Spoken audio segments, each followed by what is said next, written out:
Draft Chaff. Coming up this week. So exhaust implying like exhaust pipe, but like exhaust also implying tired? I hate Crew 3. I think Crew 1 and 2 are where you want to be. Crew 3, you're basically like sacrificing a creature to make that happen. This stuff I think is like in Skittles or something like that. It's like I'm not even joking. Look it up. It's like part of like the exoskeleton. What's up, aficionados? Welcome back to Draft Chaff. This is episode 223. We are talking all things Aetherdrift. We're going max speed. I am stoked. How about you, Tyler? Oh, dude, this is Wacky Racers. I used to watch Wacky Racers on Boomerang every week at my grandmother's house, and this is what this set is, and I am so excited. What is it, Dick Dastardly and everything? Dude, I am pumped. Yeah, this set, it feels like it's doing an awful lot. Maybe too much. Probably too much, but in a fun way. As long as it's fun, right? Before we dive into it, a couple bit of introductory reminders. Hop in the Discord. It's where we talk all things Draft Chaff, and it's where we're going to be talking all things Aetherdrift. If you want to share your deck lists, your sealed pools from pre-release, we certainly will be posting our decks there. We're going to pre-release together this Friday, which I'm pretty excited for. And I don't know, unless we get snowed out, that's a thing that could happen, right? Yeah, the weather's been pretty unpredictable right now, but dude, I love sharing my deck picks in the Discord. Yeah, of course. Right. No comment on that. As always, thanks to the patrons. Y'all are the best. If you are interested in supporting this nonsense on Patreon, hop on over. There's a lot of cool perks over there. You can see some behind the scenes stuff. We always upload the full unedited show, including the pre-show, where Tyler and I just we catch up on the week and discuss the goings on. It's a little less PG rated than the actual show. we share our truest thoughts and desires. I usually forget we're recording and reveal a lot of information that I probably shouldn't. So if you're interested in that, as well as early access, as soon as the show's finished uploading, I toss it up on the Patreon, fully uncut. Wow, it feels like it's been ages since we've had a new set. I guess Foundations was, when did that even come out? November, I want to say, which feels like an eternity ago. But it was also not like a new thing. So like this feels like the first real set in a minute, like lore wise and whatnot. So it's definitely an interesting one to get back into and a weird way to start the Magic year. The draft archetypes for Aetherdrift are well known. Wizards always tells us, right? But as we know, we can't always trust them exactly. We're going to be taking a good look at these archetypes and looking at the signpost cards that they've graciously given us at Uncommon. And this time there's actually two. Each color pair has a vehicle and some other thing. It might be like a legendary creature or a regular creature or a sorcery, I think, or some of them. One's even an instant. We'll see what's up with those and see how well they align with what we expect. Man, before we get into it, I just wanted to talk about these cards. Like, look at this spot cycled scouter. This is a common. Look at that altar. I'm so excited to open these in packs. Wait, these are in regular packs? These aren't just collector pack cards? I don't know. Okay. As far as I know. All right. But that looks gorgeous. Like, they do. Wow. The Oil Deep Gear Hulk that I have here, little Neon Genesis Evangelion. I mean, this is insane. No, definitely gorgeous. I mean, Wizards has always been knocking it out of the park with the arts recently. And I mean, this is no exception. I can remember a time when I said the words out loud, I wish Magic had better art like Pokemon did, or like Yu-Gi-Oh did, or like other TCGs. I think other TCGs should be jealous of this. Like, man, by the way, if you're not seeing this, there's a video you can watch on Spotify, or if you're watching this on YouTube, you already know what you're seeing, right? Oh, I had to shout out little RKF. You can spot that art from a mile away. The Gonti Night Minister art. Oh, haunting. Phenomenal. Now, what do you think of the it's like this call these? They're speed demons, right? That's what the speed demons type of art is. Yeah. I mean, it's definitely an artwork.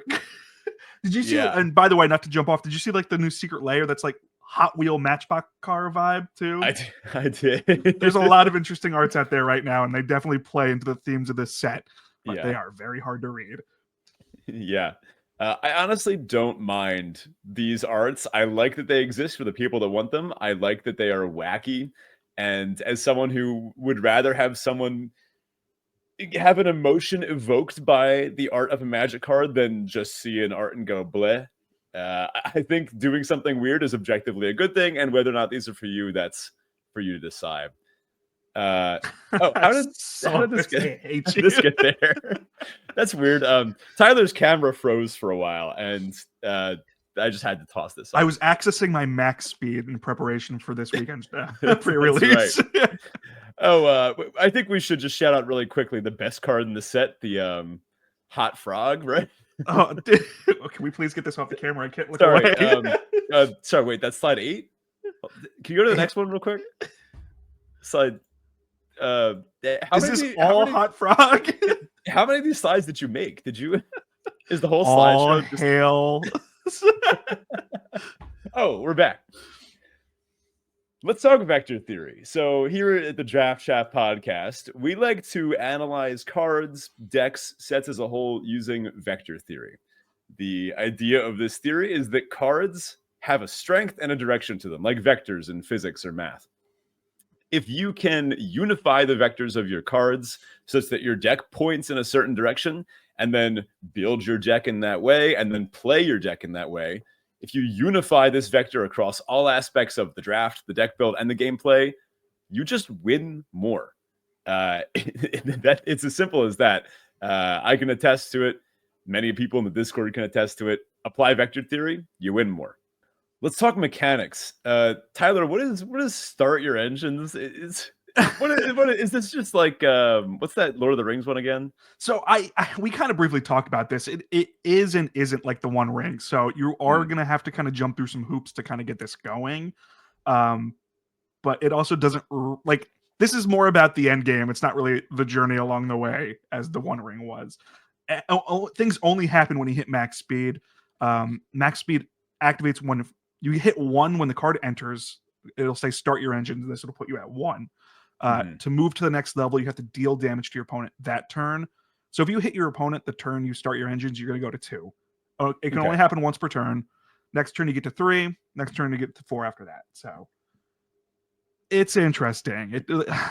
How do you feel about this? Because these types of things always seem counterintuitive to a limited player because it's such a big buildup for not always the best reward.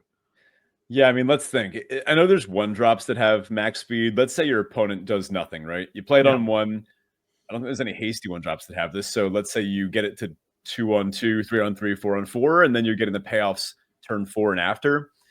That's pretty reasonable, but that's obviously the ideal case, right? Yeah. This can't really be interacted with. I think there's 1 card in the set, and it's a blue shell that reduces your opponent's speed. It's a blue, like, robot turtle or something. Whatever, we get it. So besides that, you can't really interact with this. And even if you could reduce your opponent's speed by 1, they could probably just get it back, right? Yeah. If they had ways to get it going, they probably can keep it going. So this is definitely an aggressively slanted mechanic, obviously because it involves attacking, but also because it sort of just scales up and doesn't then scale back down again. Yeah. The fact that this is on and then it's on. Once you're at max speed, you're at max speed. Means that all of your cards will be turbocharged, the ones that have that. Kind of interesting that having start your engines on a card is sort of taking up some of that card equity, some of that value of the card itself. Definitely. So the more you have this, the less it's going to really matter. But it's also one of the mechanics that you need to get out as soon as possible. So having them on multiple cards is obviously important because you want to get there as quick as possible. Like if you're turn 5 and you just start your engines, you're already far enough behind that it doesn't matter. Yeah, that's a good point. So maybe you do want a high enough density of it, and maybe you then don't care about having a card that, say, just says start your engines on it. Yeah.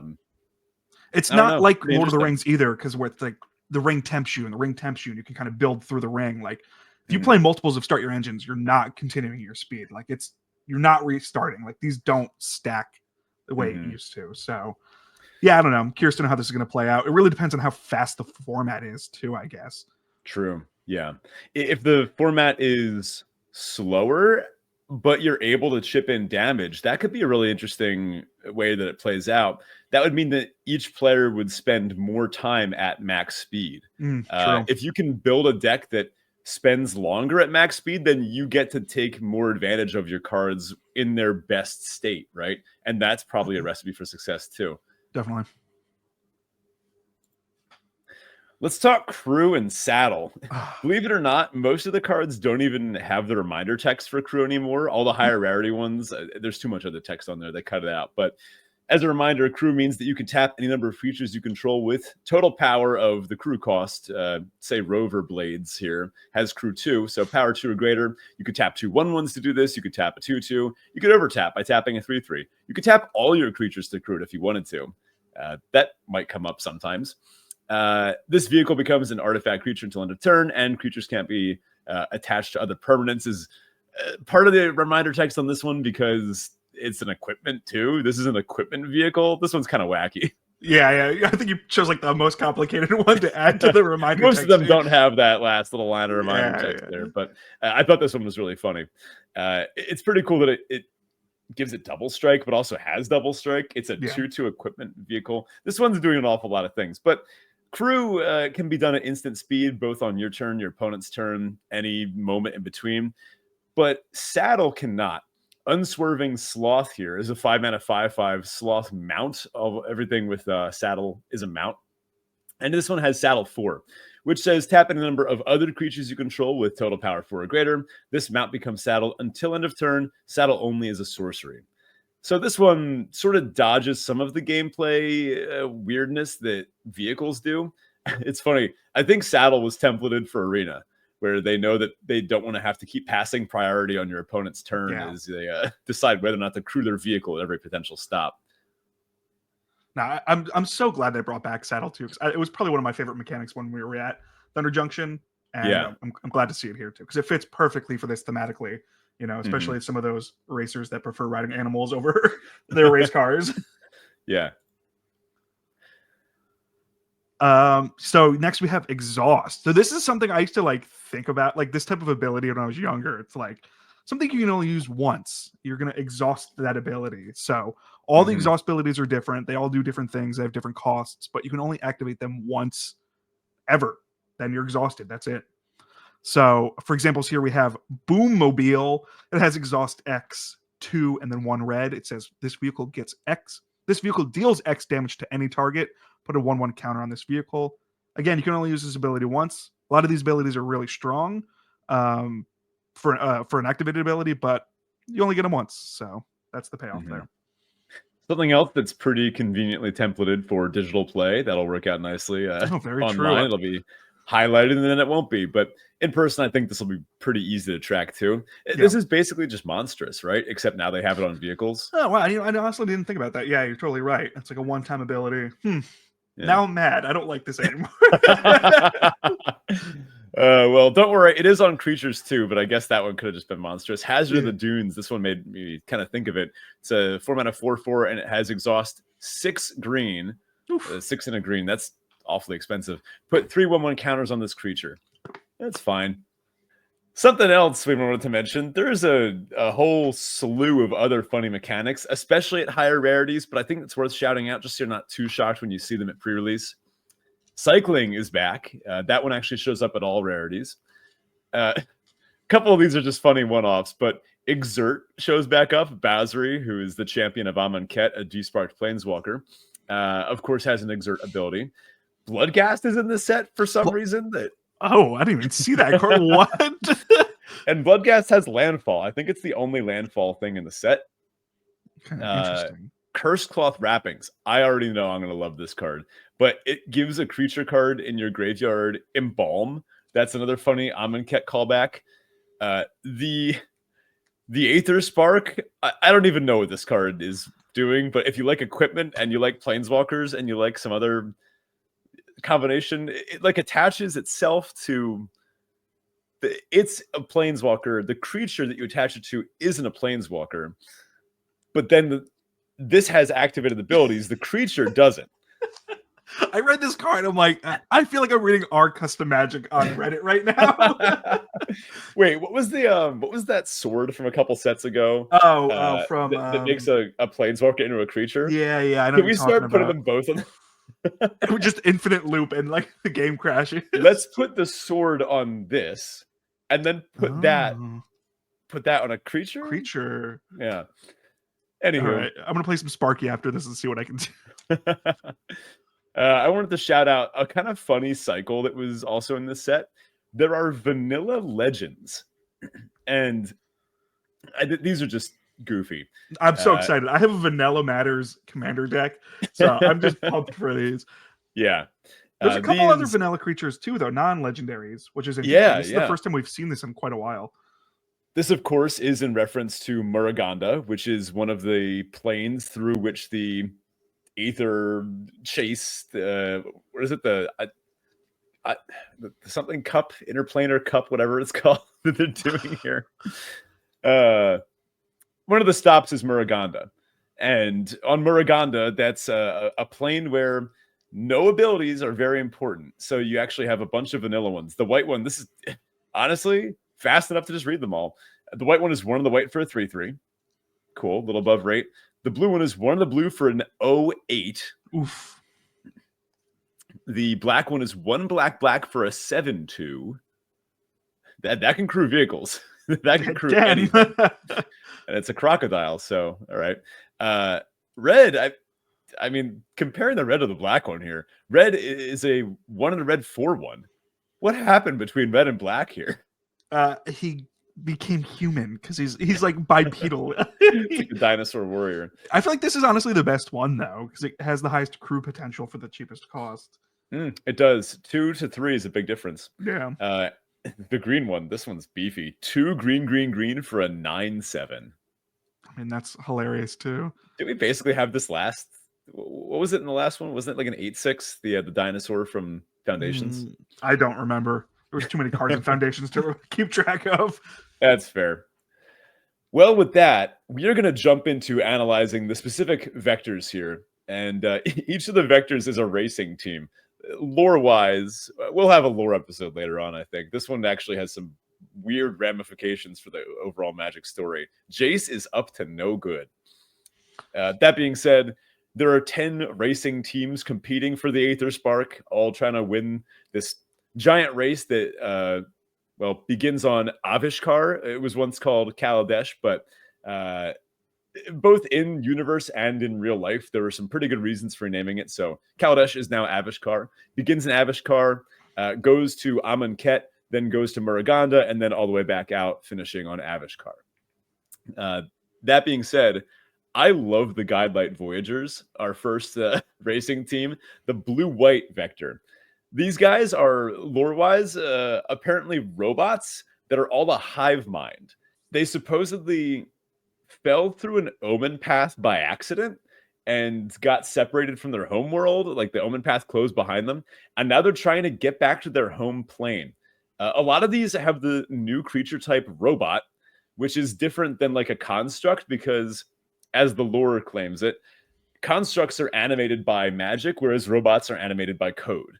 So these are officially robots, which is interesting. So if they're a hive mind and they're cut off from the rest of their planet, they just like lobotomize themselves by entering. I guess I think they're all here and they're trying to get home. Okay. I thought it was just a portion of them. Yeah. So while they're here, I mean, they're like, we may as well explore some other planes. Maybe we'll stumble upon an omen path that takes us home, which we might as well race. We may as well race. Gives us some cute little robots too. Guidelight Pathmaker is our vehicle. We'll start with the vehicle for each of these. It's 4 white blue for a 6/5 vehicle at uncommon. It has vigilance, and when this vehicle enters, you may search your library for an artifact card and reveal it. Put it onto the battlefield if its mana value is 2 or less. Otherwise, put it into your hand, then shuffle. So I think with vehicles, let's just get something out of the way real quick. How many good vehicles can you name off the top of your head? None. I can't name a magic card off the top of my head. But this, I don't know where you're going with this, but I feel like this is a good vehicle. I feel like a good vehicle needs vigilance. I feel like vigilance on a vehicle is crazy because you can attack with it, but then also keep it up for a blocker. Because unlike Saddle, you can crew on your opponent's turn. Yeah. I do actually have a couple things in mind. This isn't our first set with vehicles, right? And they have since learned an awful lot about how to make vehicles work in Limited. If I'm thinking about vehicles that are actually good and limited, thinking back to the original Kaladesh set, Sky Skiff, Sky Sovereign console flagship, which was the 5-mana bomb that would just win the game instantly. It kills everything. And then obviously the looter scooter, Smuggler's Copter, is infamously one of the best 2-drops in limited of all time. And then to some extent, maybe Isika's Chariot. Past that, not too many other vehicles that you remember thinking about as like, wow, that was a good card in limited. They just don't always tend to work out that well because they have some things that naturally play against the way the game works, which is that you put creatures into play and then attack your opponent with them. And if you have a Guidelight Pathmaker in play, no cards in hand, and no other creatures in the battlefield, this doesn't actually do anything. No, yeah, that's the one downfall of this, but I don't know. This feels like a good vehicle to me. Like, it just has all the key marks. It's going to fetch you a pilot that can activate this card too. Like, if you're going to have a vehicle, this is the way to go. Obviously, 6 mana is a big commitment. That this could eventually just be a dud on the battlefield that does nothing. But yeah, that's the risk you're willing to take, I guess, right? Yeah, I'm just going to be playing devil's advocate with vehicles. I think all of them are maybe half a letter grade worse than we think they are. But who knows? Maybe this is the set where they have finally cracked how to balance these. Something to note here is that when we're thinking about this in terms of vector theory, we need to ask when this card is at its best. And this card is at its best if you've made it to turn 6, which given recent limited sets is not always a guarantee. It's true. I guess it really depends. And it really does depend on the max speed of this set to see how this card works. But I don't know. This is like the type of vehicle I like to see. And it's a tutor, basically. That's going to put on the battlefield. I don't know. I love this card. No, it does. It puts you up a card no matter what. I do like that aspect of it. And if it's cheap enough, I'm sure you could always find a 2-drop artifact. This one, you'll probably wind up, it almost has like a Micromancer flavor to it where you can have like a cool package of artifacts to tutor with it. Yeah. I do like an uncommon tutor as a signpost. That's pretty sweet. Now, our other uncommon signpost here is Voyage Home, which I guess they made it back. Good for them. 5 white-blue. It's a sorcery at uncommon. It says Affinity for Artifacts, which, if you forget what Affinity is, the spell costs 1 less to cast for each artifact you control. And it says, oh my god, you draw 3 cards and gain 3 life. Oh, I mean, this card's sweet.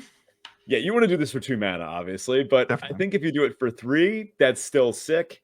If you do it for 4, that's good, but yeah, you're starting to see some diminishing returns at that point here. Yeah, if you do it for 5, I think it's maybe passable. 6 or 7, I think it might actively just be a bad thing to do outside of like your top deck war and yeah. So the question is, when is this card at its best? And I think that's obvious. When you have 5 artifacts on the battlefield. So it does point in a similar vector direction to the Guidelight Pathmaker. It asks you to put artifacts on the battlefield that will stay on the battlefield. As in, not artifacts that you'll trade off with your opponent's creatures, right? Maybe things that you put into play and then they leave an artifact behind somehow. I would think like a creature that enters and makes an artifact in some way, or other vehicles kind of work pretty well for it too. They don't tend to go away too often unless you actively crew them and put them into combat and risk them getting removed. So yeah. Otherwise, I mean, if you can get 5 artifacts in play and cast this, you'll obviously be doing great, right? Definitely. Yep. Some cards to mention about these. Guidelight Synergist. I think this one's pretty synergistic. 3 and a white for an 0/4 to uncommon. It's a robot artificer. It is flying and it gets 1/0 for each artifact you control, not each other. So this is already a 4 mana 1/4 flying. And by turn 4, I think it's probably pretty easy to have another artifact or 2 in play, making this thing like a 4 mana 3/4 flyer, maybe even a 5/4 flyer if you are going for that crucial 5 artifact threshold. Yeah, yeah. I mean, I feel like the best thing, like I don't know how many cards are in this set that are like really cheap artifacts, but like that's what this deck wants. You want to like load up the battlefield as quick as possible for those late game payoffs. Mm-hmm. I like the little faces these guys make. They've got the little like digital, like a little Bitmoji face going on. Yeah, exactly. Yeah. Cute. Midnight Mangler is another card that we think is relevant for this vector. It's 1 in the blue for a 3/3. It is an artifact vehicle at common, and it says during turns other than yours, Commander. This vehicle is an artifact creature, and it has crew 2. Nice. Classic. Yeah. It always plays defense because it's always a creature. It's always a 3/3 for 2 on their turn, or turns in Commander, I guess. And if you need to fire it up and attack with it during your turn, good. That also works.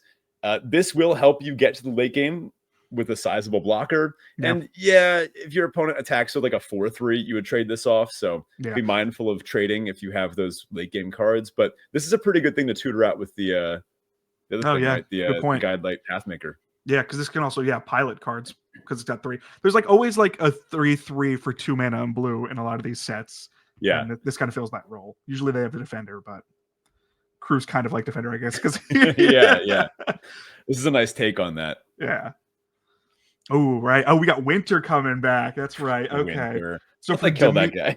Yeah, basically, right? So for Dimir, we have the Speed Demons. This is just like ghosts and stuff, basically, right? This is all just Duskmourn coming back. It's Winter. It's his race team. I don't know the lore, Ben. You're the lore master here, so please correct me wherever I am wrong on these. But their vehicle, we have the Haunted Hell Ride. This is a 1 blue black for a 3/3 vehicle. It says whenever you attack, target creature you control gains +1/+0, death touch until end of turn. Untap it, crew 1. That's a pretty decent vehicle. What is the goal of Dimir again? Because like based on like what Wizards of the Coast provided to us, like it didn't really seem like there was a true kind of theme going on here. Like it's just kind of like beat 'em up. I don't really know how to describe Dimir. Yeah. I have a theory that they start with certain color pairs and then other color pairs wind up as sort of these like fill-in ones based on what the colors can do. And I do like what this card's doing, but it's a pretty flexible trigger, right? So let's say you tap a 1/1 and then, I don't know, say you tap a 1/1 Death Toucher. That actually exists in this format. I think it's called Engine Rat or something.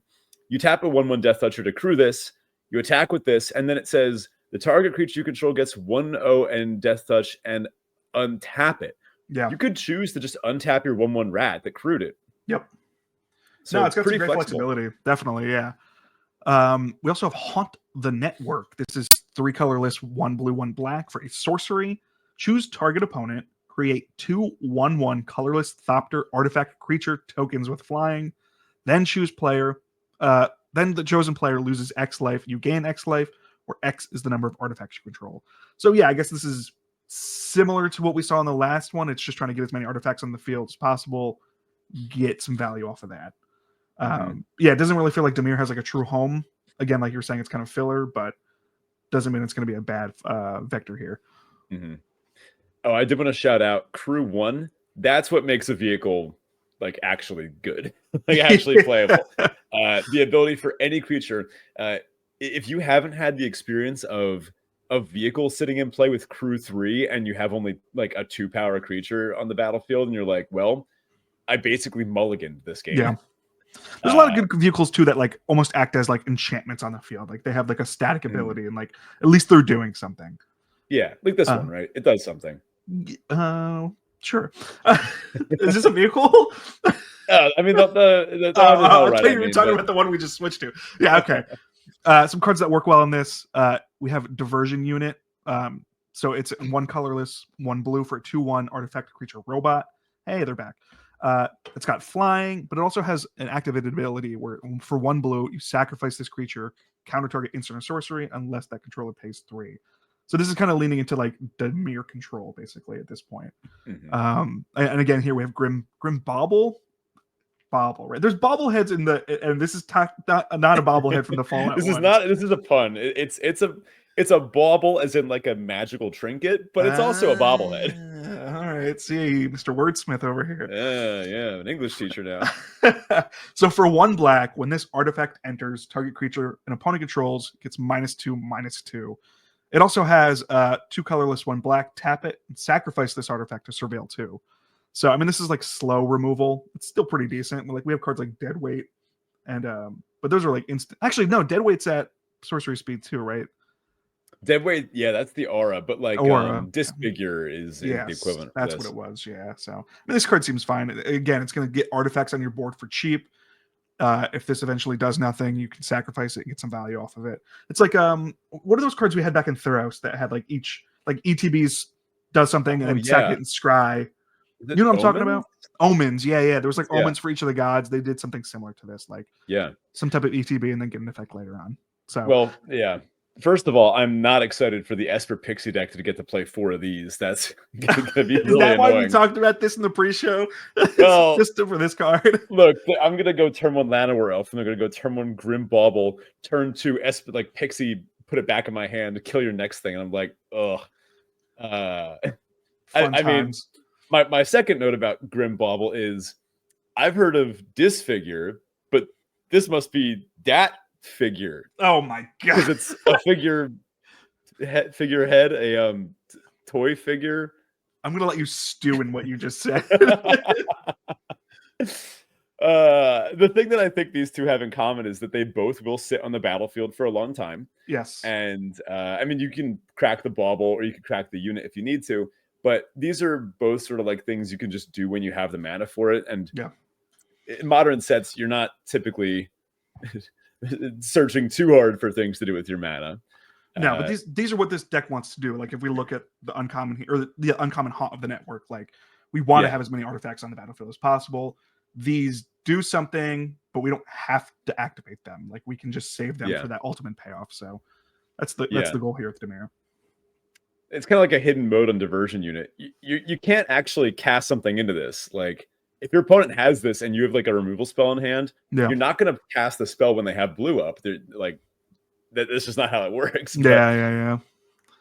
This is just basically add ward 3 to anything. Is really what Diversion Unit is. It's actually a good way to think about it. That's really good. The End Riders. Yeah, you were right about the lore of the other one. It's winter. Valgavoth sent them to win the spark, I guess, so they could teleport the house to every plane. I don't. Our house in the. I don't know what the plan was there, but the End Riders, they come from a plane where basically the plot of Mad Max happened, and I mean, just look at some of the arts for these. It's very Mad Max inspired. Like I said, the set is doing an awful lot. They pretty much took. If there's a trope that involves car racing, it's in here. And I love the Mad Max movies. So big fan of these. Apocalypse Runner is our vehicle. 2 red, black for a 6/5 vehicle to uncommon. Pretty beefy, but it does have crew 3. And I just want to say right off the bat, I hate crew 3. I think crew 1 and 2 are where you want to be. Crew 3, you're basically like sacrificing a creature to make that happen. You're getting greedy. Yeah. But this one does have an interesting ability. It has tap. Target creature you control with power 2 or less gains lifelink until end of turn and can't be blocked this turn. What a weird card. Very weird. Lifelink in these colors feels out of place. Yeah, I was actually struggling to think of any other black-red cards that have lifelink. A couple vampires that are black-red do.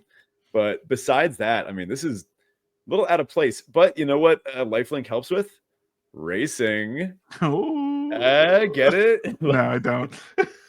Yeah. All right. So, I mean, it's a little strange that this is a 4 mana. I mean, if you're using this as like you mentioned earlier, an enchantment that sits in play and has that tap ability, then I don't actually think that's worth 4 mana. No, especially because you can't.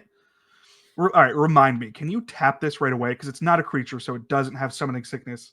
If you don't crew it, right? You can tap it right away. Yeah. Okay, but if you crew it, you can't tap it, which is very weird. Yeah. Okay. Yeah. I mean, with 4 mana for that ability. No. And how often are you going to really be crewing this? Yeah. So it's a weird card. Because especially, you're going to pay to crew this and then you can't activate the ability.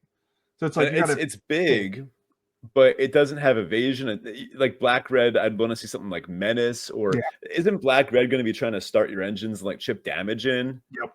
So it just doesn't feel like it fits. The unblock does, but it's a lot of setup. That's true. I don't know. This one I'm a little suspicious of, especially that crew 3. I'm not too high on this one, but Gastel Thrillseeker. I think Gastel's the name of the plane that they come from. Oh, interesting. Okay. Like gas, you know. Okay. I'm pretty sure there's like a bunch of vampires from this plane that drink gas. I think there's a flavor text where Chandra watches one of them drinking gas, and she's like, vampires that drink oil. Where were they during the Phyrexian invasion? I'm like, all right. Gastel Thrill Seeker's black red for a 2/3 Lizard Berserker at uncommon. It has start your engines, so it just starts you off with 1 speed. And it says when this creature enters, it deals 1 damage to target opponent, and you gain 1 life. So that just puts you to 2 speed then, right? It does, yeah. This is probably one of the best speed cards in the game, I think, for early setup. And then it has max speed. This creature has Death Touch and Haste. Cool. Yeah, I like it. Yeah, a lot of value for a 2-mana 2/3. Yeah. It's just a big package. I don't like. I Love don't dislike any of it. No complaints. So we have Endrider Spike Sitter here. This is obviously very Mad Max too. This is 3 and a red for a 3/4 human mercenary at uncommon. It has reach. This is like in Furiosa where they had that gunner on the back. And anyway, start your engines. Does the start your engines thing. And then it says max speed. At the beginning of your upkeep, exile the top card of your library. You may play that card this turn. This thing turns into an outpost siege, dude. So good. I love it. Wow. That kind of tells me that Black Red wants to survive a little longer than maybe we think. Maybe it's not as hyper aggressive. Maybe it's a little more. Well, the lifelink would imply that, right? Like, why have lifelink on a card if you're not trying to survive? I guess I didn't think of this before. You could use that ability defensively too. Like you can just tap it to give some power 2 or less creature lifelink. It doesn't have to be while attacking. It's true. Yeah. Weird card, but Black Red's doing something a little more mid-range this time, maybe. Although the Gastel Thrill Seeker, that's just a good card at any point in the game. Mutant Surveyor is next here. 2 and a black for a 2/3 Mutant Scout. It has start your engines, and it has 2. This creature gets +1/+1 until end of turn, and it has max speed. Pay 3, exile this card from your graveyard, draw a card. Did you say there was a cycle of these? Yeah, so each color has one of these. They each have a different ability, but they all have that end max speed ability to exile and draw a card. I think it's a fun cycle. Obviously, max speed is going to be more prevalent in certain color pairs, but it's cool to see the cycle run through. Mm-hmm. Something that I noticed about this one, this would play to that late game vector, right? Where you actually get to activate the pump ability. Yeah. And it pairs particularly well with the Apocalypse Runner because it starts with power 2 or less. Yeah. You tap it, Mutant Surveyor becomes unblockable, then you dump 6 mana into it, and all of a sudden you're hitting for 5 unblockable lifelink. It's pretty brutal. Yeah. All right. Next, we have the Goblin Rocketeers. We got goblins back, baby. Mind Goblin. All right. First we got Rocketeer Boost Buggy. So this is 1 red, 1 green for a 3/2 vehicle. Whenever this vehicle attacks, create a treasure token. Then it has one of the new abilities, Exhaust. So this is Exhaust, 3 colorless. This vehicle becomes an artifact creature. Put a 1/1 counter on it. This just becomes a creature permanently, right? Like this isn't just like a one and done thing. Like this just makes it a creature. that I would have thought that would say till end of turn, but that does not say till end of turn. It does not. So for 5 mana, you're going to get a 4/4 that every time it attacks creates treasure token. I mean, 4/3, right? Yeah, 4/3. I'm sorry. Yeah. I mean, wait. So what if you just play this on turn 2? Then it just does nothing. That's the issue with vehicles, right? Well, like but I'm saying, what if you then, if you go turn 2 and turn 3, and then turn 3 turn it on? Is that good? I think that's pretty good because you're swinging in for 4 and you're getting a treasure and you're not wasting a card from your hand. Like you still have your hand. Like I like these type of early game plays where you're like investing in a card that you already played. You're kind of building your hand still. So and then you have that treasure, so then you can dump your hand a little more easily. Yeah, I like this card. This is the type of vehicle I like because it isn't a vehicle anymore. Me too. And honestly, I don't know how often this is going to come up, but it does have crew 1. Yeah, it looks like I'd rather crew itself. Yeah, this is a fun card. I like this. Yeah. We also have Boom Scholar, 1 red, 1 green for a 3/3 goblin. It says exhaust abilities of other permanents you control cost 2 less to activate. I think that's pretty amazing to start. I like any type of mana reduction. This also has exhaust 4, 1 red, 1 green. It says creatures and vehicles you control gain trample until end of turn. Put 2 1/1 counters on this creature. All right. Wow. I mean, It's an expensive kind of overrun ability. It's not pumping anything, but giving everything trample is pretty nice. Oh yeah, it doesn't buff any other creatures. That's kind It of weird. doesn't, and its ability doesn't reduce the cost of its own exhaust ability. So you're still paying 6 for this regardless. I mean, this is a card like you'll see on the field, and like you'll just have to be aware of, like, hey, my opponent can totally turn his whole board into tramplers if they need to be. So yeah, I don't know. Interesting. You remember the was it Doc Orlock, the blue-green signpost uncommon from Outlaws of Thunder Junction? It was blue-green for a 2/2 bear, and it made plot spells cost 2 less. Yes. And that one, if you ever had Doc Orlock on turn 2, it felt like whenever your opponent played it, then on turn 3 they went like suspend 2 cards, the next turn suspend 2 more cards, and it was like whenever I do it, I have Doc Orlock, and then all my other plot cards, right? Yeah. I wonder if this suffers from that too, or if creatures are just going to sit on the battlefield for long enough and have their exhaust abilities that you eventually get to activate it. Yeah, it's so hard because like once you exhaust, like, since you can only exhaust once, like this just gets worse. Like your exhaust cards only matter once. I don't know. I'm curious to know how this is. I guess it plays similar to plot. Like you can only plot once. We'll see. I mean, obviously you're gonna have to build pretty heavily into this if you're gonna make this work and be worth it. Yeah. Some cards let's talk about that could play into this vector. We have Greenbelt Guardian. This is 1 and 1 green for a 2/2 elf ranger. It has an activated ability of 1 green. Target creature gains trample on a turn. It also has exhaust for 3 colorless, 1 green. Put 3/1/1 counters on this creature. This is like the most basic form of exhaust. You're pumping this creature, you're going to make it big. That's kind of the play style here. This is basically just how these color pairs play, right? These are like beat downy kind of cards. Yeah. We have Prow Catcher Specialist, 1 colorless, 1 red for a 2/1 Goblin Warrior with haste. Has exhaust, 3 colorless, 1 red. Put 2/1/1 counters on this creature.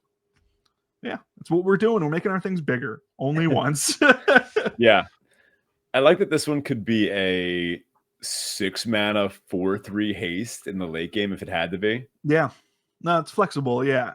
I don't like how the idea, like, so exhaust implying like exhaust pipe, but like exhaust also implying tired, but we're stronger. So it's like, I don't know. Does it make sense? I don't know. I guess it makes more sense if it's on a vehicle. Yeah, that's true. Greenhouse gases and all. What do you think came first? Did they say, well, I was going to reference cycling. Do you think they said, we need a mechanic to help smooth out some draws that maybe, I don't know, could make late game cards also applicable in the early game? And then someone went, oh, maybe cycling. Or did someone say, there's speed bikes in the set. Cycling has to be here. Yes, that's what they went for. Yeah. Let's chat about the Alacrian Quick Beasts. These people brought animals to a bike fight, I guess? Car fight? I don't know. I guess they prefer riding wolves and such. Real. Let's talk about Lagoran, Soul of Alacria. This color pair does not have a vehicle. It has a mount. This is a legendary beast mount. It's green-white. What is that? Is it like a bat thing? Oh, it looks more like a dinosaur to me. Like a hawk? I don't know. So it's a beast, right? Yeah. It looks like a pterodactyl. Yeah, something going on there. Anyway, it's green-white for a 1/1 flyer. It's a beast mount. It is a legend, which is kind of interesting. It says, whenever Lagoran attacks while saddled, put a +1/+1 counter on each of up to 2 target mounts and or vehicles, and it has saddle 1.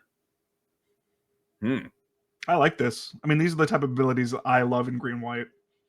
Yeah. So let's think of another good play pattern, right? What is this card asking you to do?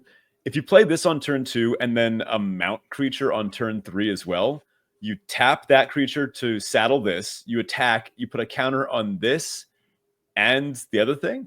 Yeah. Yeah. And it's put a 1/1 counter on each of up to 2. So, I mean, if you can ever crew this, it's always attacking and putting a counter on itself. I mean, that's... Do you remember, oh shoot, what was that? I remember the art. It was so stupid. It's like a little baby griffin and it's like screaming as it was from one of the Zendikar sets. Has And has landfall. Yeah, I know what you're talking about. Yeah. Yeah, something like Baby Griff or something like that. That was one of the way for a 1/1 landfall, put a counter on it. And that card was really good, especially when you're on the play. I think it had flying if it had like 4 counters on it or 3 counters on it or something. I mean, this thing just starts with flying. This would be really annoying and it could get out of control fast. Definitely. This is the type of thing that like you got to kill it. Oh, 100%. I like this card a lot. Next, we've got Veteran Beast Rider, 1 green-white for a 3/4. Ooh. This card looks more like a legendary than the other card does, by the way, real quick. Yeah. Just oh, look at that sword. Wait. That's what I'm saying, yeah. I am a little unclear of the rules of engagement on this race. Are they trying to kill each other, or? It's a good question. Can you just fly over the whole field? Like, if you're flying, do you really need to follow the track? Chandra's still a planeswalker. Why can't she just like pop out the other side? Because she has honor and will not cheat during the race. Want to see me run to the other plane? Want to see me do it again? Okay, I like it. Anyway, 3 mana 3/4. Human Knighted uncommon. At the beginning of your end step, untap each creature you control. And then it has 2 green-white. Creatures you control get +1/+1 until end of turn. Oh, wow. Sick. So this is interesting because like you're because you can't crew your mount, so you're on your opponent's turn, so it becomes a little weirder, but like this will untap your vehicles that are creatures. It's interesting. Like it plays more to the vehicle into the vehicle aspect of it. Yeah, I like this card though. Regardless, it's got good stats and then just a great ability. Yeah. So I guess this is better than giving all your stuff vigilance. Because it like allows you to crew something and then attack with that something and then untap the thing that crewed it and the thing that attacked. Yeah. It kind of means that you don't have to worry about what you crew with and what you attack with. You know you're going to have it all on defense. Yeah. Now this card seems like amazing to me. Like stat lines, abilities, late game abilities. Like this is what I want in a limited card. Yeah, forget all this nonsense about crewing and saddling and stuff. This is a 3 mana 3/4 with a pump ability. Yes. Like, yeah. Just curve out, you know? Yes. And gives everything vigilance, basically. Like, I don't know. This is just amazing to me. Yeah. Oh, and then you could activate that on both so let's say you attack and you have that activation up, right? They can't really block this except with a 5/5, right? Because you have the ability to pump this on turn 4 into a 4/5. Yep. I love this card, man. Yeah. Wow. And then if they don't block, you could just pass the turn and be like, I can just do this on defense too. You have to attack with a 5/5. Wow, this card's nuts. And then it untaps itself, then you have a blocker anyway with a big butt. Like, I don't know. So a couple cards that synergize well with this vector. Glory Heath Lynx. This is 1 and a white. The way the art looks, I thought instead of back legs, it had a wheel. Oh man, why'd you have to break the illusion for me? It looks like that, right? Yeah, no, I agree. Yeah, this is gonna be totally messed up. You ever see those like paralyzed dog videos with like the wheelchair? That's what I thought this was. Oh my god. No, you're right. And that would actually, I mean, that's not Magic would do that, I think. That's totally exist. Yeah. Oh man. Glory Heath Lynx is a 1 of the white for a 2/3 lifelink. It's a cat mount at uncommon. Whenever this creature attacks while saddled, search your library for a basic plains card, reveal it, put it in your hand, then shuffle, and it has saddle 2. What do you think of this? I think this is a good early game. Like if you get this out turn 2 and attack turn 3 saddled, like start filling your hand up a little bit while you can. I think it's fine. Yeah, I think if you get 1 plains off of this, you're golden. Yeah, replace itself. I mean, it's a good stat line by itself anyway. Like, 2, 3 for 2 with lifelink is totally fine. Yeah. No complaints there. I have a feeling green-white will have ways to buff this too. Definitely. I'm liking green-white a lot right now from what we're seeing. Me too. Something that I love about mounts is that they don't suffer from the vehicle problem of, I have this vehicle on the battlefield, nothing to crew it with. Yep. These have the same, the same kind of card design equity where they have a buff when they're saddled. Yeah. But they don't have the downside of not doing anything at all if you know the creatures. But they're like not even like there's no like there's an incentive to mount, but like the card's baseline is just good enough to play. Like if this was just a 2/3 mana for 2 lifelinker, I'd still stick it in the deck and limited. Like it's just upside for the mount to me. But what if this wasn't a creature? What if this is a vehicle? Then it's unplayable. 1 of the white for a 2/3 crew 2 lifelink. That's like not good at all. No. Venom Sack Lagak, 1 of the green 2/1 lizard mount at common. Are you thinking about something? You have something to share with the class? Can you say the name one more time? I don't. There's something Dr. Seussian about it to me. The Venom Sack Lagak. You're about to get gacked with the sack. I can't wait for Friday to use that line. It's one of the way 2/1 Lizard Mount with Death Touch. 2 power, 2/1 Death Toucher. Not a bad attacker by itself. Yeah. And it has Saddle 2, and it says when this creature attacks while saddled, it gets +0/+3 until end of turn. So I see that as kind of like an upside. If you ever find yourself where you want to make sure this thing lives and you have a 2 power thing laying around, you can saddle it. But I think it's just fine on its own. Yeah, I think this is one of those cards you probably won't really saddle too much unless you really need to get 2 damage in and you want to keep it alive. Yeah. I think this is just sick that it's a mount, because that just means extra synergy with Lagoran Soul of Alacria. That's just an extra mount that you can start buffing. Definitely. This is the sort of card you want to fill a deck with when you have a Lagoran. All right, next we got the Champions of Movncat. So this is our green. Wow, not green. This is our white-black. I'm leaving that in. You can leave that. It's fine. So this is these are. Is this just Dune? Is this what it is? But it's zombies, right? So this is just. It's zombie. I mean, zombies. They brought the zombies out. They brought the zombies back. So we have Dune Drifter. This is the vehicle for this vector. It is X white-black for a 3/3 vehicle. When this vehicle enters, return target artifact or creature card with a mana value X or less from your graveyard to the battlefield.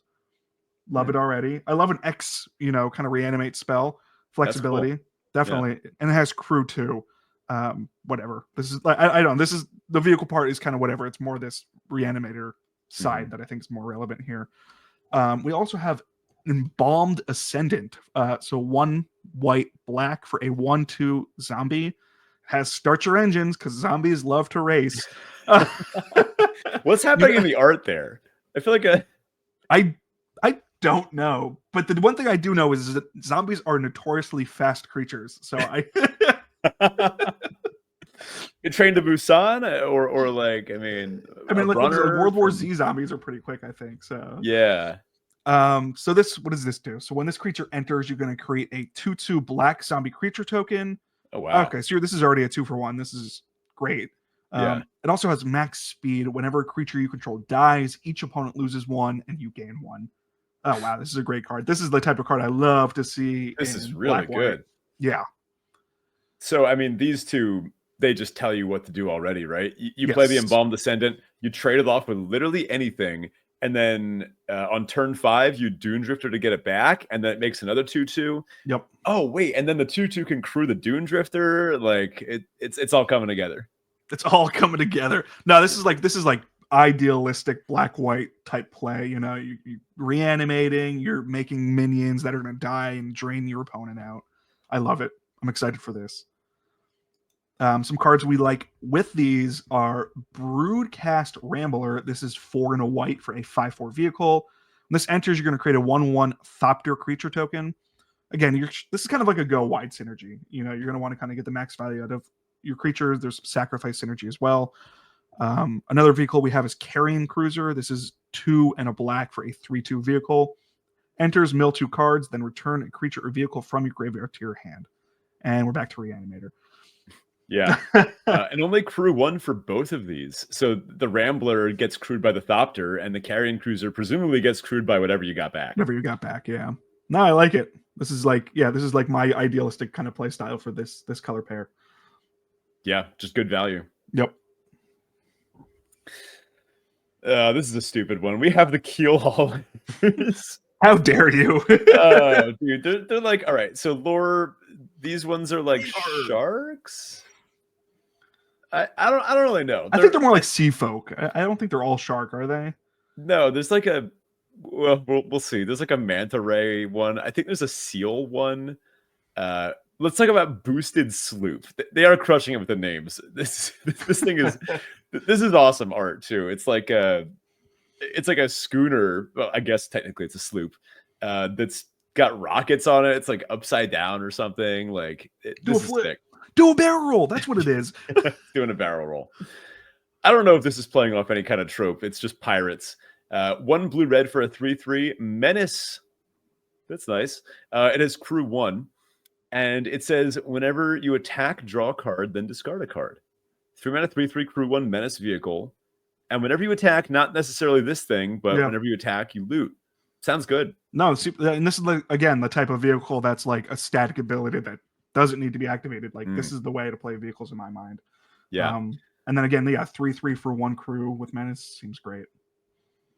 And this is a hint towards the vector for blue-red. Blue-red cares about discarding.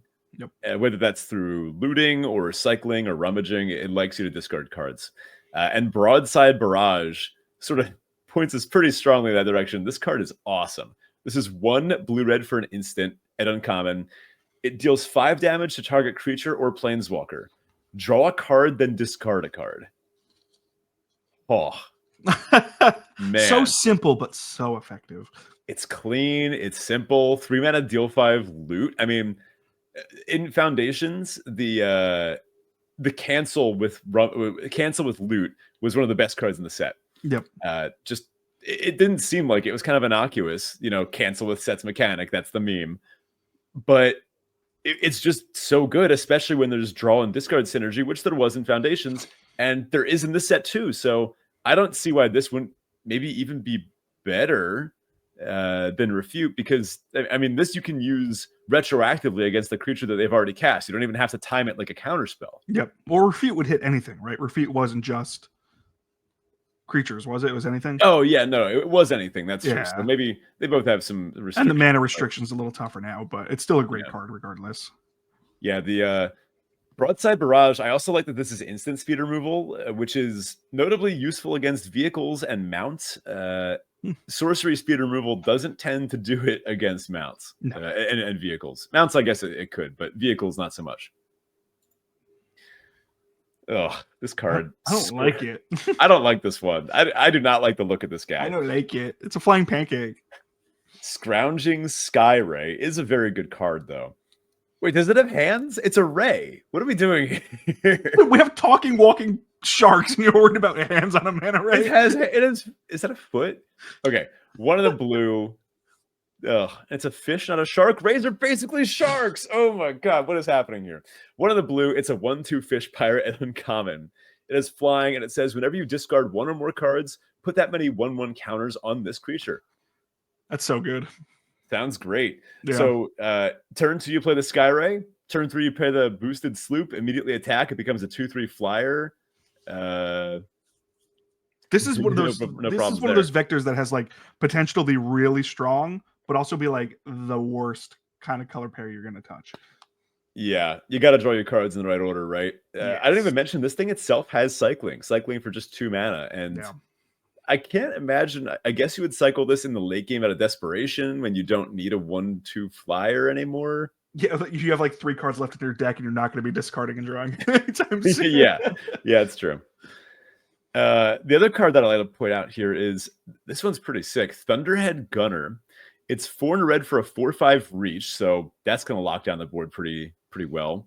It's a Shark Pirate at common, and it says discard a card, draw a card, activate only as a sorcery and only once each turn. Have we ever seen that line of text on a common before? No, I was looking at the commons for this set, and I was like, this card is so interesting. I actually really like this card because there's no like stipulation. You're just doing that effect. Yeah, and it's sorcery speed once per turn, so you can't just draw your whole deck or something. But gotta have rules. Yeah, I mean, the fact that it's free is pretty cool. Yes. I don't know what to think of this. Yeah. I don't see any real downside except the mana cost of the actual card, Yeah. 5 mana, 4/5 reach, though. I mean, if you need to lock down the board in the late game. But again, this is a 5-drop. Like, I would take the Skyray over it anytime if you're even somewhat in blue-red. But I could see the blue-red deck wanting one of these as sort of like a late game insurance policy. Just like, you're going to be able to rummage. Yep. Oh, we have the Speed Brood. Like that feels like a total like meme name. Oh, you're gonna like the lore for this. So I forget where they're from. They're bug people, right? They're bugs. But the joke is their vehicles are alive. Oh, are they even vehicles then? Why do you have to crew them if they're alive? Aren't they mounts then? Well, here's the thing. When a pilot gets good enough, they turn the pilot into a new vehicle. So that Broodheart engine there, that's a heart of a previous pilot who has ascended in their culture to become part of the brood itself. This set is very Warhammer-like. This is like very 401, you know? Like, It is. I see that, yeah. All right, so the vehicle we have for the Speed Brood is Thundering Brood Wagon. It's two black, 2 green for a 6.5 vehicle with crew 3, but it does have cycling 2. It also has Menace and Reach, and it says when this vehicle enters, destroy target non-land permanent an opponent controls with a mana 4 or less. Oof, that is an expensive card for that ability. I don't like it. Yeah. 6 mana with pretty restrictive mana cost for a mediocre vehicle to kill 1 creature. Or 1 non-land permanent, I should say. I don't know. I mean, if you're at turn 6, I mean, the vector is clear. It says get the turn 6, have good mana, be a black-green deck. I mean, you can't splash this. That's the point of the double pips, right? Yep. Make it to turn 6, and then this thing should stabilize you, right? I mean, Menace Reach, you can immediately block a flyer with it.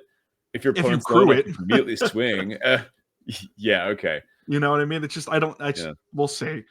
We also have Broodheart Engine. This is 1 black, 1 green for just an artifact. It says at the beginning of your upkeep, surveil 1. And it also has 2, 1 black, 1 green, tap and sacrifice this artifact to return target creature or vehicle from your graveyard to the battlefield. Activate only as a sorcery. I like this type of effect. You know, it's nice to surveil once per turn. Yeah. You know, plays turn 2. Feels kind of decent. Set yourself up for the future plays. And then eventually put your best thing in the graveyard and get it out. So, yeah. This would be pretty sick to get back the Thundering Brood Dragon, obviously. I mean, that's the only time I would ever want to get going for, but I don't know. Broodheart Engine, I wish this could cost 1 mana. I understand why it has to cost 2. Oh, it's definitely. Black Green Signpost, but let's say that your opponent, they go turn 1 mountain, turn 2 plains, and then they play a red-white uncommon 2-drop, which we'll see later. It's a good one. Yeah. And then you look in your hand, and your turn 2 play was going to be this. How do you feel? Not great. I feel like green black has been eaten pretty well these last couple sets, so maybe this is the set where it finally gets put to the back burner. So far, I'm not impressed. Yeah, the engine, I do like this kind of effect, but what if you just never see the vehicle that you're looking for? Yeah, it's great when it's great, but most of the time it feels like a waste of a turn. Yeah, I mean, you could put, here's an achievement for the set. There's a vehicle. It's called like Valor Flagship or Valor Skyship. Oh, like it's like whatever, like 8 mana or something. It's like a 10/10 life linking, first striking. It's like one of those win the game if you get on the battlefield. It's white, right? It's a white card.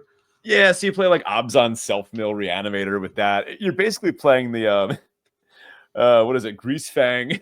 You're playing Grease Fang combo in limited. Okay. Yeah, that'd be kind of hot, but all right. So some cards that play pretty well into this vector. We have Ben.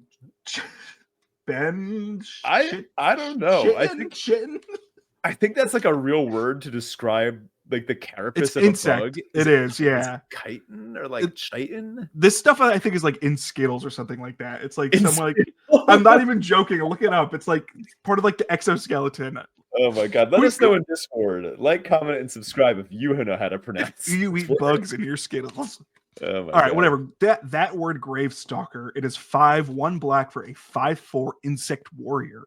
It also says this spell costs 1 less to cast for each artifact and or creature card in your graveyard. It also has cycling 2. I mean, we do love a big, card that also has cycling. Like that's kind of a card that you see limited a lot. It's usually better when it's like basic land cycling, but cycling is cycling regardless. We'll hit a land off it. Don't worry. Yeah, we're fine. We see a lot of these cards, especially in mono black, where it's going to be like, hey, what's in your graveyard? Reduce the cost. I don't think they're ever really like limited all-stars, but it's fine. It's a decent card. Yeah. Next we have Pothole Mole. That's a fun one. I love the art on this. It makes this is limited all-star. This have you played like Mario Kart N64? Like Mario Kart 64? Oh, is this like what is it, Moo Moo Meadows? This is Moo Moo Meadows because they had the mold pop up, right? Like this is totally what this is. That's funny. So this is a 2 and a green for a 2/3 mole. When this enters mill 3, and then you return a land from your graveyard to your hand. Love it. These are always great effects in limited. These are always great. They help you fix. They help you hit land drops. They mill for the graveyard stuff. Nope, no complaints with this card. It's the only card I've liked from these so far. These, they can sometimes enable like a funny multicolored green deck too. We should note that the gain lands are in this set, so do a little something. I'm pretty sure, right? I think they're no, they are. They are. I hope, or I just lied to everybody. Wouldn't be the first time. Oh, red white. Now, if there's some color pairs that I want to play in this set, I think green white we agree on, but I think you and I are both going to be liking these ones. Oh, definitely. Cloud Spire's Sky Cycle. This is just going full speed racer here. Just Tron, just whatever this thing is. Even the artwork in these just feel different than everything else too. Like they're just so unique to me. Yeah, I love what these are doing. 2 red white for a 2/3 flying vehicle with crew 1. Not the best rate, but when this vehicle enters, distribute 2 +1/+1 counters among 1 or 2 other target vehicles and or creatures you control. So it's the Feldar Guardian from the last set. Yeah, except you have to ride it. Yeah. So I guess on rate, it's kind of weird to see this on an uncommon, but I guess it's a flyer. They have to go on other target vehicles, but those counters have haste in a way, right? If they go on things that already can attack. So, yeah. I don't know. I don't love this card, but you do? I'm not huge on this. It feels expensive for what you're getting out of it. I think if this is your top end in red white, then you're good. Fair. Okay. This is the 2-drop I was referring to. Red white for a 3/1 human pilot. ETB Scry 2. Done. If that's all the card said, I think we're good. Yeah. But oh boy, does it have more text.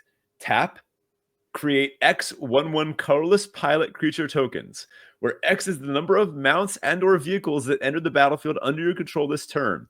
The tokens have this token saddles mounts and crews vehicles as though its power were 2 greater. How is this card uncommon? Just like here and about. I don't know. So okay. So scrying, obviously you're going to scry to a vehicle or a mount, right?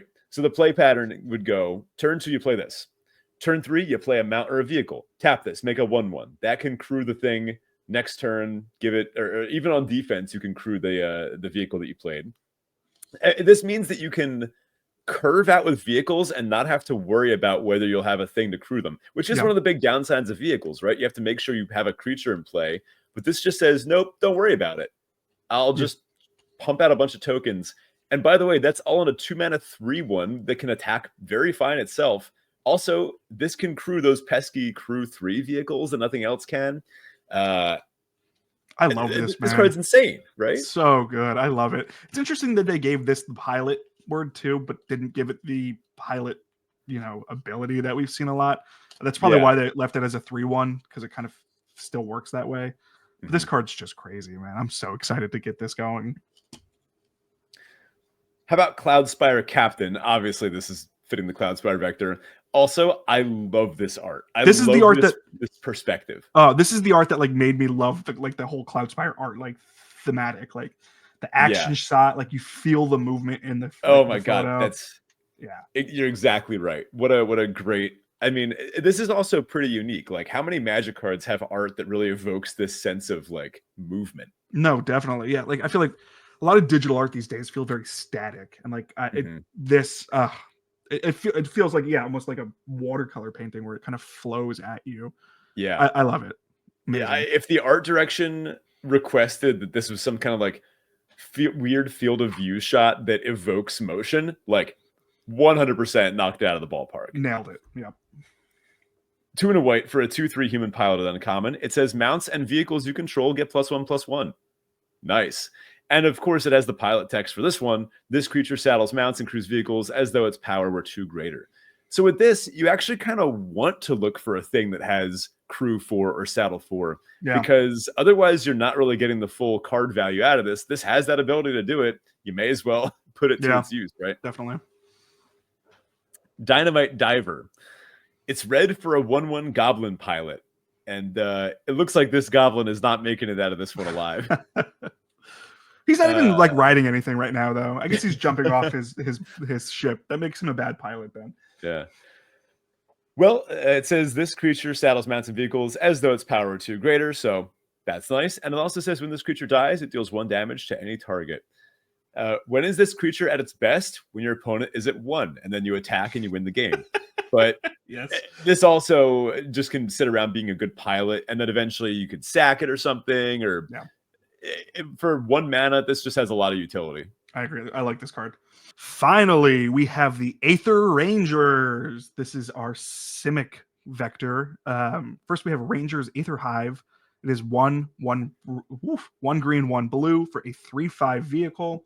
It does have vigilance, has crew 1. It also says whenever you activate an exhaust ability, create a 1/1 colorless Thopter artifact creature token with flying. Wait, am I saying this right? 3 mana, 3/5 vigilance, crew 1? Yeah, for 3 mana. I mean, this is like a vehicle, I guess, and it's this is good. It is, and it's going to create things that crew it.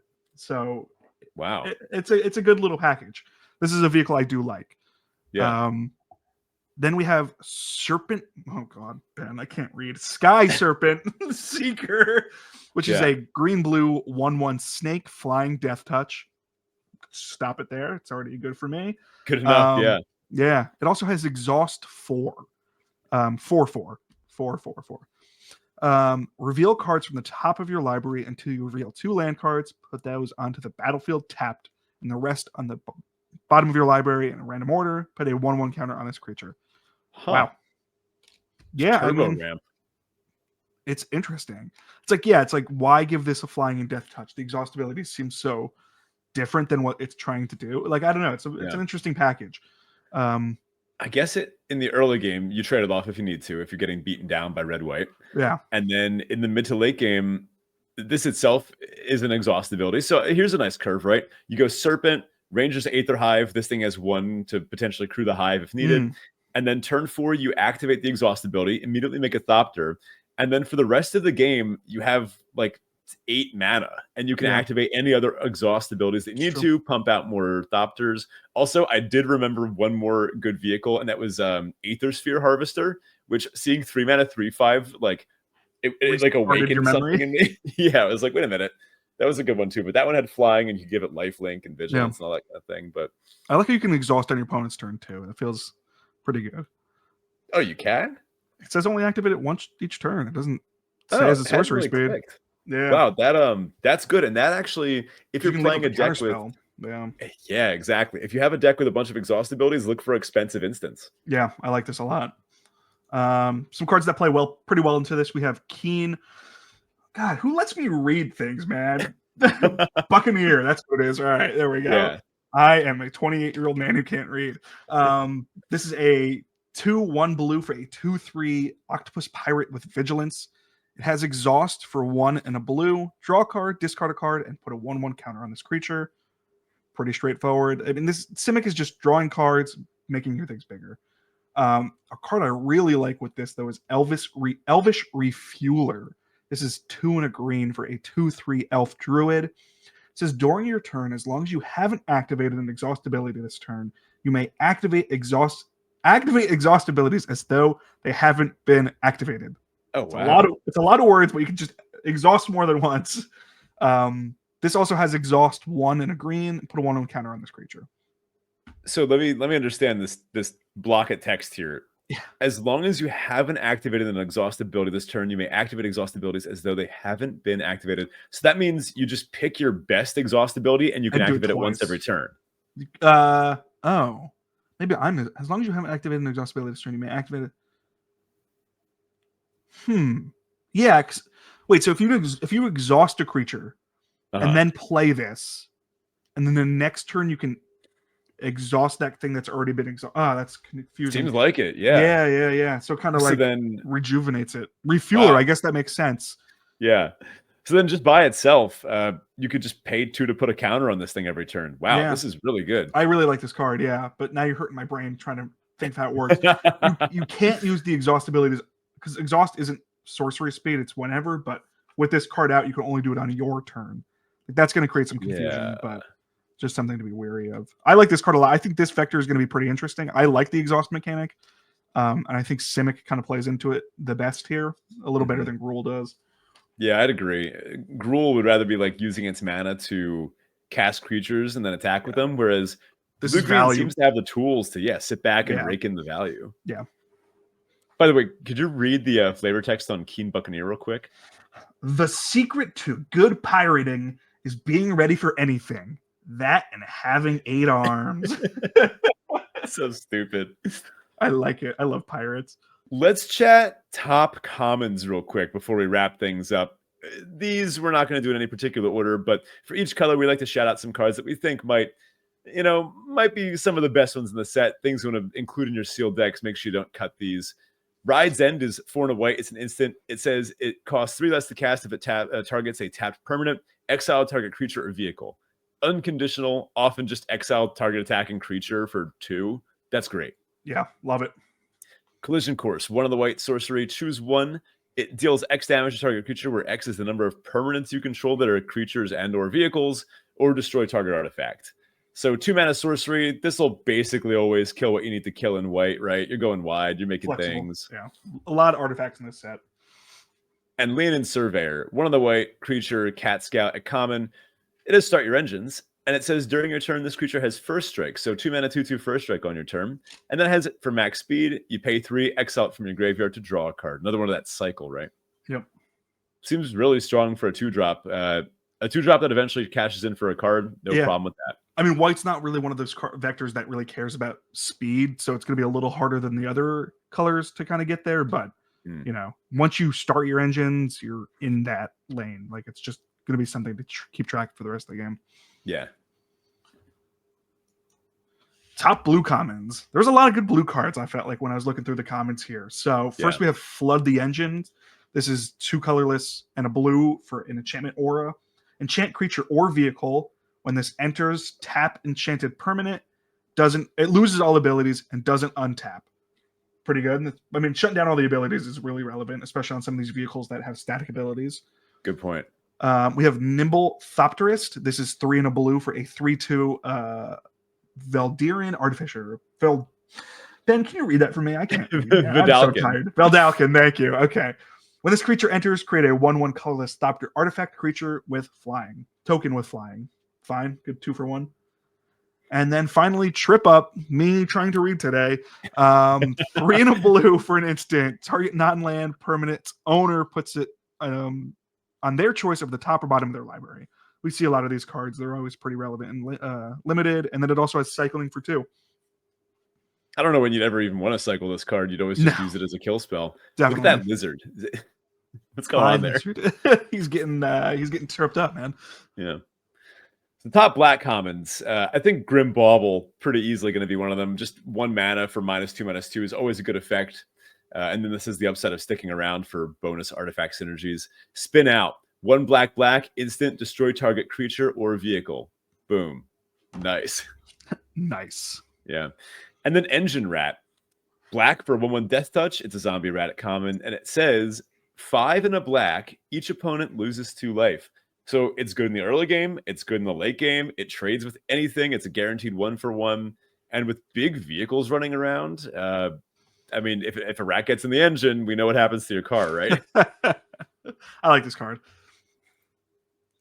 Top red commons. Lightning Strike is back. Ooh, nice. Do I even need to read this? It's a 1 colorless, 1 red. Lightning Strike deals 3 damage to any target. Versatile. It's going to end a lot of games. It's going to end a lot of games.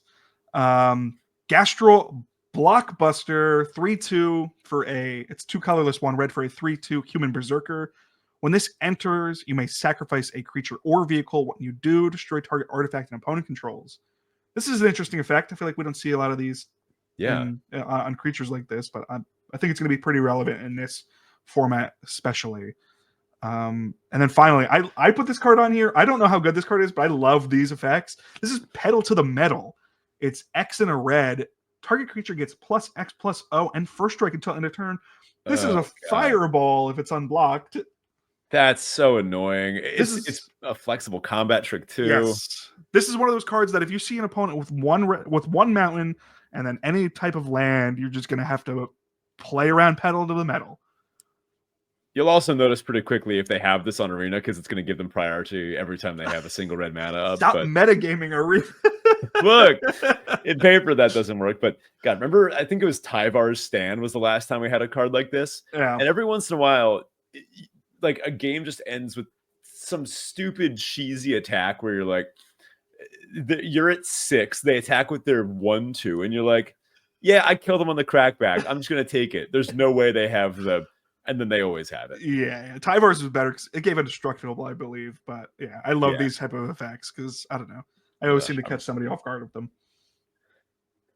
Finally, green commons. Run over. Appropriate, I guess. 1 in the green, instant. It costs 1 less if it targets a mount or vehicle you control. It's a common. Is that a ram hitting a ghost car? Target creature you control deals damage equal to its power to target creature an opponent controls. The classic bite spell, and it even goes down to 1 green and instant speed. All good things here. Stampeding Scurryfoot is green for a 1/1 mouse. A common. It has exhaust. Pay 3 and a green. Put a 1/1 counter on this creature. Create a 3/3 elephant creature token. Wow. Yeah, I don't know. I like this card.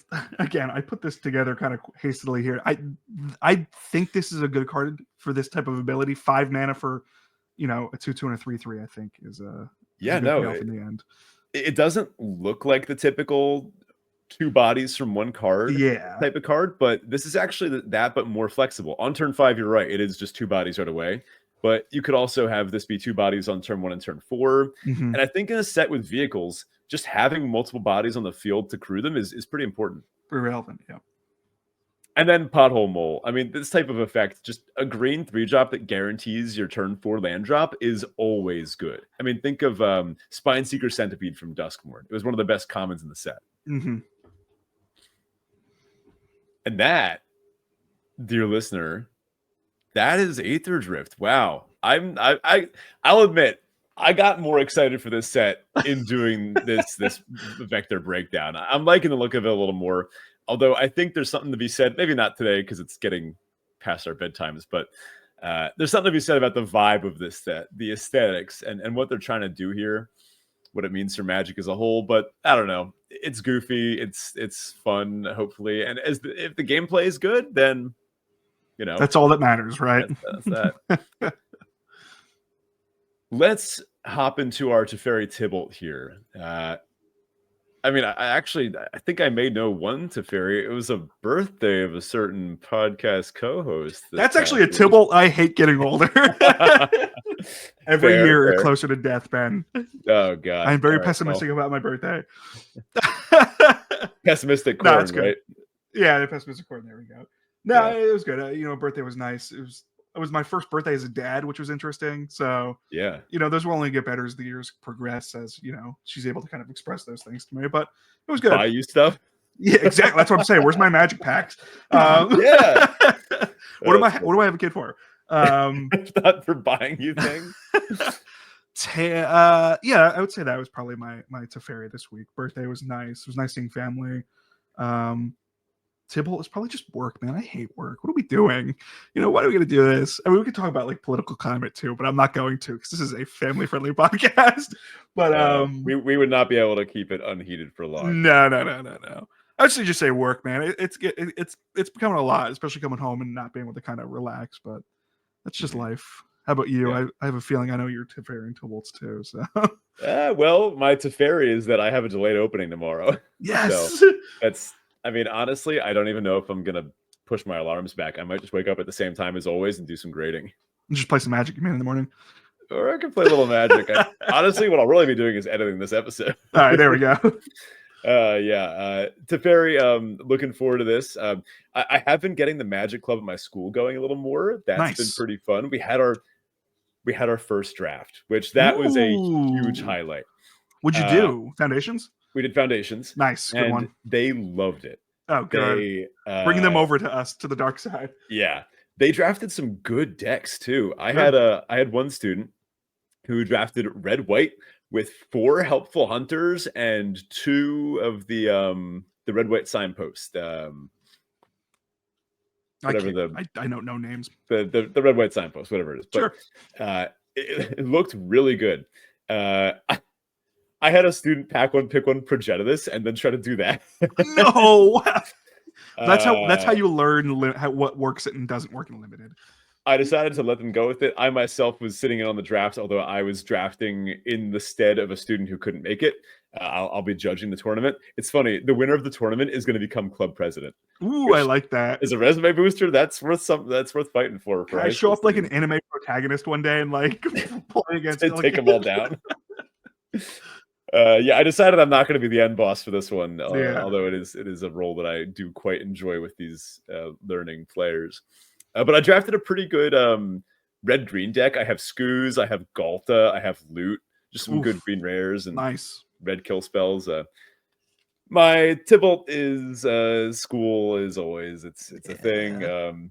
My lack of sleep because of it. And during the school year, I mean, look, we'll be honest, we weren't able to put episodes out for the last couple of weeks because I think we both just had stuff happening. And that's kind of a bummer. I love recording and I love hanging out with you and the listeners and such. But I also hate when it feels like we're so busy that we can't engage with the community in the same way. I haven't checked the Twitter in a while. I think maybe it's time to port to Blue Sky. I think maybe I'd be more inclined to engage in a platform that's not so toxic. I was going to say Nazi, but it's the same thing. It's Nazi very good. Oh my god. Yeah. There, I'll tell you up there. Yeah. Anywho, honestly, I think we should summarize with this Teferi of I'm stoked for this pre-release. Me too. I'm always stoked for pre-release. It's always a great time. We see all of our buddies that we see every time we go to pre-release. That'll be nice. And favorite way to play Magic. Your traditional pre-release drink will be on me as it was your birthday. It's gonna be a pre-release drink this one. Well, dear listener, thank you for coming on this ride with us. We can make car puns this set. All right. Forget hopping puns. Now car puns are in. Man, I am exhausted after doing this. I can't even think of anything funny now. There's too much pressure. Well, tiresome. Does that work? We've been going to overdrive, I guess. Oh my god! I mean, I think it's time to. You put this in park. You got to stop. Yeah, let's recirc back to the. Does that count like a car? I'm pretty neutral on that one. All right. I wish I could reverse this whole segment. Thank you, listener, for joining us this week. Hop in the Discord if you would like to chat all things Aetherdrift. Let us know what you're excited for, maybe what you're not excited for, what you think of the art, and etc. A lot of interesting things to talk about with this set. And patrons, we would like to thank you again, as always. Hop over to the Patreon if you'd like to support us for as little as $1 a month. With that, happy drafting and happy pre-release. All right, we're approaching the 2-hour mark, so this is going to be a quick sign-off. But I've had this crack-a-pack sitting on my desk for like... You just fall asleep? What was I'm so tired. I had like 4 hours of sleep last night. All right, let's crack it. I want to see. All right, let's crack this pack quick. I had fun during the Innistrad draft. I thought it was fun. Too. Yeah, that was great. My deck was fine. I went 2-1 with green white humans. I can't even remember what I built, to be honest. Did you play black white? I think I did play black white, which didn't have like a true kind of vector going for it, but I had some pretty good cards. All right, so Think Twice. Great card. Good card. Wildfield Scarecrow. That's the 3-mana 1/4 defender. Geese's Bidding. 2 black, make 2 zombies. You can madness it for 2 and a black. Yeah, it's fine. Ooh, Ambush Viper. 1 of the green 2/1 flash death touch. Nice. Yeah. Neonate's Rush. Oh, I love this card. That's the 2 in red, cost 1 less if you have Vampire. Deal 1 to any creature and 1 to its controller, draw a card. Okay. E-Wilds. Nice. That's probably the pick so far, right? Definitely, yeah. Can't go wrong. I could see someone arguing for Think Twice or Ambush Viper, but I mean, E-Wilds is always good. Hinterland Logger, that's one of the werewolves. 1 of the green 2/1 flips into a 4/2 trample. Nice. Wow, that's all the commons. What was that, 6, 7 commons? Okay. Haunted Dead. 4 mana, 2/2 ETB, make a 1/1 spirit. Discard 2, return it from graveyard to battlefield. I actually think this is better than E-Wilds. I would take this. Okay. That's good. Splinter Fright. I don't know what this does. 2 and a green, star trample, power and toughness equal to the number of creature cards in your graveyard. Upkeep mill 2. I don't know about that. Yeah. I mean, it's like a 5/5 trample or something. Cackling Counterpart. Didn't this used to be a rare? 1 blue, instant, make a token that's a copy of target creature you control, flashback for 5 blue. I don't remember, to be honest. It doesn't seem that insane. Yeah, whatever. Rare, first rare at least, kind of a bummer. Crew and Outlaw. 1 red, 2/2 first strike, werewolf. Flips into a 3/3 double strike. Werewolves have menace. Let me see it real quick. Crew and Outlaw. Hold it up to the camera so I can. Oh, okay. Yeah, I don't know. I'm not too crazy about that. It's fine. Killing Wave. This card's in the set. Apparently. X black. For each creature, its controller sacrifices it unless they pay X life. That seems pretty crazy. I like that. The art is awesome. It's like Lily. She's like grabbing someone's face and like throwing them into a void or something. I don't know. Lily. And we have a foil. It's a Duel for Dominance. 1 and a green. It's the Coven. I think it's a fight. Yeah, it's a Coven fight spell. If you have Coven, it gets a 1/1 counter. And then a swamp. Honestly, I'm taking you wild. I'm slamming the Crew and Outlaw because I liked werewolves, but my other Cracker packs were so much better. One of my prize packs had a Tameo, the Planeswalker, and a Huntmaster of the Fells foil. Same pack. Nice. That was a hot pack. I think there was something else I wanted to talk about too in the sign off, but I forget what it was. Was I saying something earlier? You were saying a lot of things. We were talking about max speed and max speed. Oh, I know what I wanted to ask you about. Have you seen Severance? Yeah, dude, I love Severance. Oh, awesome. Okay, I'm watching season 1. Where are you at? I'm caught up. I'm on season 2, waiting for every episode every week. Oh, excellent. How far out is season 2? I don't know. I think this Friday is going to be episode 4. Oh, they're doing like an episodic release instead. Oh, dude, every Friday, yeah. Nice. It's on Apple TV, I think. Apple TV. Yeah. Finding other means of watching it, but don't actually have Apple TV. You're hurting big corporations, Ben. I didn't say that. I've been asking nicely, and then someone like generously. Let's just say the boosted sloop isn't the only pirate on the show. Okay, so the question is, would you sever yourself? I was going to ask you the same thing. Yeah. Well, let me tell you first. I'm for the remainder of this episode, spoilers ahead for Severance. I would maybe stop listening now if you don't want spoilers, which I would highly recommend anyone listening go watch it. It's a pretty great show. Adam Scott is beautiful. Yeah, he's got such a good face. He does, because it's so unique. Drama. Yeah, I love it. It looks like childlike, but not at the same time. Yeah, in the intro, like that kind of animated, like I love the intro, freaky intro. There's that scene where he's sitting in his own head typing, and his mouth is like the corners of his mouth are drawn down in such a way, and you're like, only he can make that expression. Yeah. Like the season 2 intros, I love the season 2 intro too. Oh, okay. I mean, it's a different intro. Yeah. So I'm not gonna say what it is. In season 1, I just saw the episode where so Helly tried to hang herself. The one after that, they like find the goats. And then the one after that, the 2 divisions meet. Yes. They Microdata and Microdata refinement and what is it, like optics and design? Yeah. They meet, and then the admin freak out, and like something is happening that I'm not totally clear on. Yeah, Milchick takes them away. Adam Scott or Mark S is now in the room. Oh, he just went to meet someone who I don't know yet. He just went to meet someone at like a college, maybe, where he used to teach. Oh, yes. Okay. Yeah. Because they have information for him. Yeah. So maybe I will learn something soon that will completely change my answer on this, but I would not sever myself. I totally would sever myself. Work. But it's just like your day would feel so short too, right? Yeah. Because you're cutting out 8 hours of your day, regardless if that's good or bad. I also maybe like I assume they're going to attempt to unionize at some point. Like, well, you're not caught up, so I can't talk about it. Oh man, I like what that. I mean, honestly, it's a brilliant premise for a TV show, and they've explored it in basically every way I would hope they would. Yeah, I mean, it's basically just a long Black Mirror episode. Yeah, I think I was talking to a friend about this, and we came to the conclusion it's like a hybrid of Westworld and the movie Sorry to Bother You. I haven't seen either of those things, so Oh, I'm gonna well, take your opinion on it. if you're a fan of this show, I would actually recommend both of those to you. Okay. I love this show. Yeah, Sorry to Psycho Bother thriller. You, fantastic movie, a little bit surrealist.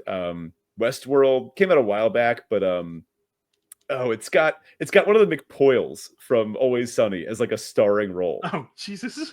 It's awesome how good he is in it. I would recommend going blind into Westworld. Actually, both of them, but Westworld especially has a huge spoiler that I definitely wouldn't recommend going. Okay, all right. If you could remain pure, it would be a pretty sick experience. Have you seen White Lotus before? No, I haven't. Okay, all right. This is totally irrelevant, but we're talking about shows we're watching. It's like it's kind of like a murder mystery type thing. It's got like regardless, whatever. It's got the dad from Diver Wimpy Kid is like one of the characters. But regardless, me, my wife, and my young daughter, like 3-month-old, were like sitting and watching it. Like she wasn't really watching it. She was watching Severance or White Lotus. Yeah, she watches that too. Both. But White Lotus, they like just cut scenes and there's just like this dude's on the screen. I'm like, what am I showing to my kid? I was like, this is great not what I was parenting, dude. reading. Great parenting. Totally. So many fun things. But yeah, Severance. When you're caught up, we have to chat because it's an interesting show. What color mana would Adam Scott be, Ben? Oh my god. It's too late for me to answer this question. I don't know. He might be. I think no, he'd be a flip card. He would be a flip card. For sure. Yeah. His outside versus his Audi versus Innie. His Audi would be probably mono black based on how his current life kind of I agree. feeling. And then his flip side would probably be Orzhov if I had to go anywhere. I was thinking the same thing. Yeah, because he's got a little bit of more law. White. Kind of like, like he's like a leader. Yeah. So yeah, it'll be fun. Magic cards. All right, let's go to bed. It's like almost midnight. I'm cutting this off.